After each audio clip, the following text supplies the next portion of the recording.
in the simple time of having two families together for a meal. God's presence, whenever 2 or 3 are gathered in my name, I am there in their midst. And Paul is speaking to that. When you do that. And it's not if you do that. It's when you do that. Clear expectation that the people of God were getting together. What shall we say then, brothers and sisters? When you come together. I may have asked this last time, I don't remember, but how many of you go to church? Well, of course, everybody goes to church here. Well, here's the thing. The Corinthians never went to church. That may seem a little shocking to you. But the people of Corinth, and the people of Ephesus, and the people of Galatia never went to church. I know, right? You're looking at me like, what are you talking about? Of course they went to church. No, they didn't go to church because they were the church. And Paul, in his letters, never, ever uses that language. Church is not something you go to. You can't go to something that you already are. How many of you go to home? I know, right? It sounds really weird, right? Because home isn't some place. It's what happens when family comes together. That's what creates home. You don't even have to be in your house to have home. Home is a feeling. That is actually the essence of the gift of hospitality, is being able to create that sense of home. So you can't go to home. You become home when you gather together. It's the same thing with the church. The church only exists when it comes together. This building is a building. The church are the people who choose to commit and covenant together, to come together. Paul uses these phrases with a lot of regularity. When you come together, when you gather together, when you assemble as His people, His church. He never says, go to church, because that's something you can't go to if it is who you are. Our mentality is that church is a place. Our mentality is that church is an event. That's why we go to it. It's the same as if we were going to a Broadway show or a baseball game. It's something where you go to and you sit in seats and you watch. That's called spectating. And that is not what it means to be the body of Christ.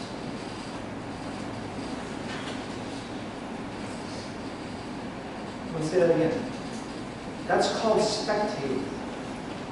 And that's not what it means to be the body of Christ. If you go to church, that's exactly what you're going to do. You're going to come to an event, you're going to sit in those seats, you're going to warm a seat, and you're not going to do anything else. Listen to the language. And you may say, hey, those words, they're not really that much different. No, they are. They are completely different. And they reveal our mentality. If you go to something, it's because you're going with the anticipation of watching. If you gather as something, then the anticipation is it doesn't exist, it doesn't happen if I'm not there, if I'm not a part. Would any of you ever, would it run across your mind that if you decided not to come on a Sunday morning, that this would not be church? No. Church goes on because it's an event. And I don't have to be at that event. And that event would continue to exist regardless of my participation. That is not how Paul understands the church. The truth is that we have actually distorted the word church because we use, the word is called ecclesia. Ecclesia. That's the biblical term. And the biblical term ecclesia means assembly. So Paul would say, when you assemble, or when the assembly of his people, he would refer to, the word church is an English word that was attributed to that word ecclesia from England back in the 1100s. But for us, because it was given that word, it should never have been given that word, because the truth is, when Paul refers to the church, he says ecclesia, he's really referring to the gathering.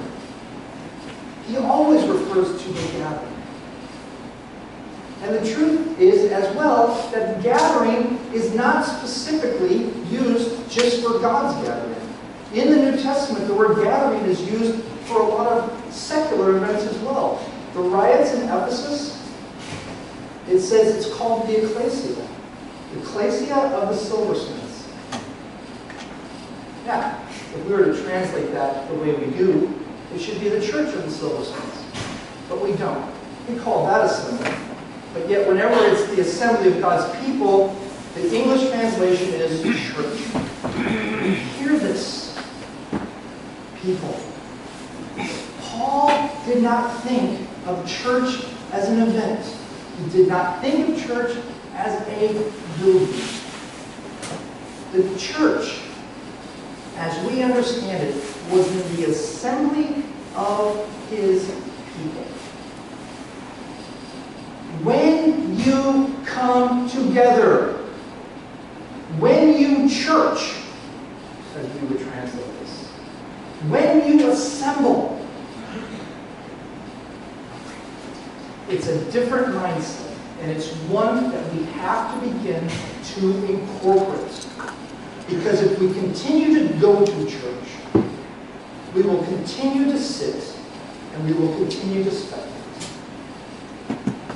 But Paul has no intention for that to happen. Let's look. What shall we say then, brothers and sisters, when you come together? When you come together. Listen to this. Everyone. I'm going to stop right there. Everyone. So who's he talking to? Me? Jay? David? Who's he talking to? Thank you. Everyone.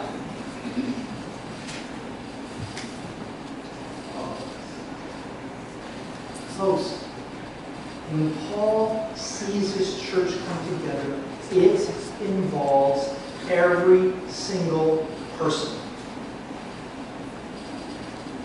When you come together, everyone, and what does everyone do?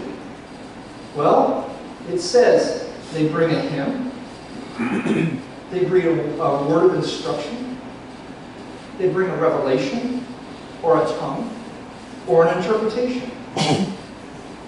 Now, Paul is in the habit of making lists that are not complete. Paul just says the first 5 things that comes off the top of his head. A song. When you come together, bring a song. When you come together, somebody bring an instruction. When you come together, somebody bring a revelation, or a tongue, and an interpretation. Bring your gifts. Bring the gifts of the Holy Spirit that have been given to you for this very purpose. To build up for the common good, it says in 1 Corinthians 12. Now, the manifestation of the Holy Spirit has been given to everyone for the common good. 1 Corinthians 12:7. That's how he begins this whole section. It's been given to everyone, God's Holy Spirit, the gifts, because each of you has something to bring to everybody else.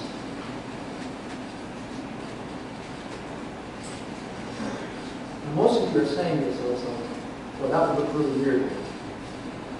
And it's true.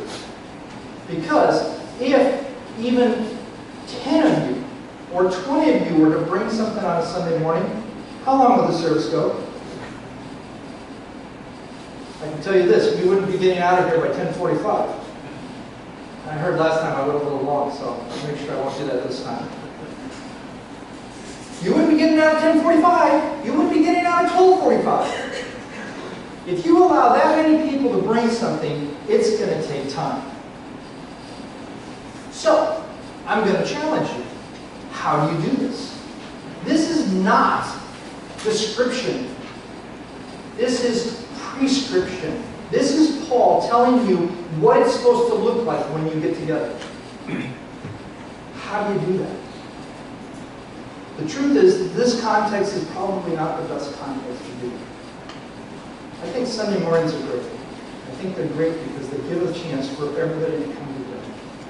Common focus, you know each other, you worship together, you hear a message that kind of broadly paints a picture of where you're supposed to go. But the only way this can be done is if you covenant together with a group of people to live as His body. That group should be, I think, anywhere from 6 to 12, maybe a little more, maybe a little less. But a place where you have the opportunity to come and use your gift regularly. It could be in your disciple group that you get together with once a week. Or it could be a small house group. It could be, any number of things where you covenant together.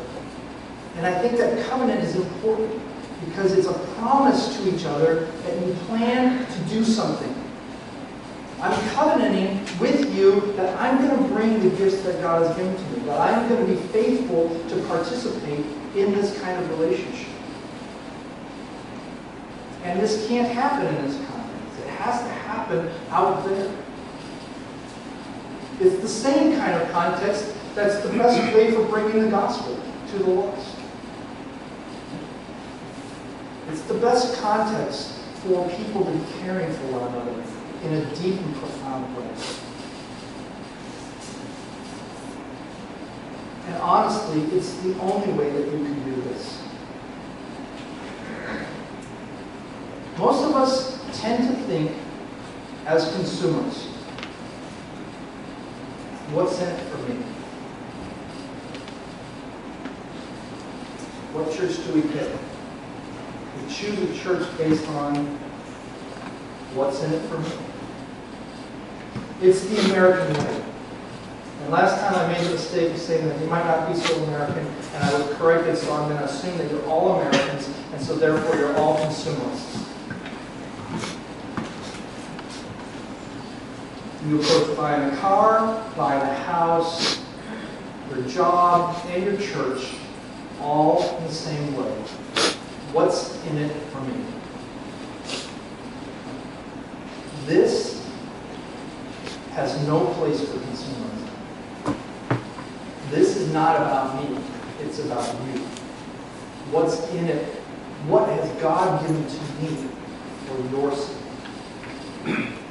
Often we think about the gifts as something that God has given to me.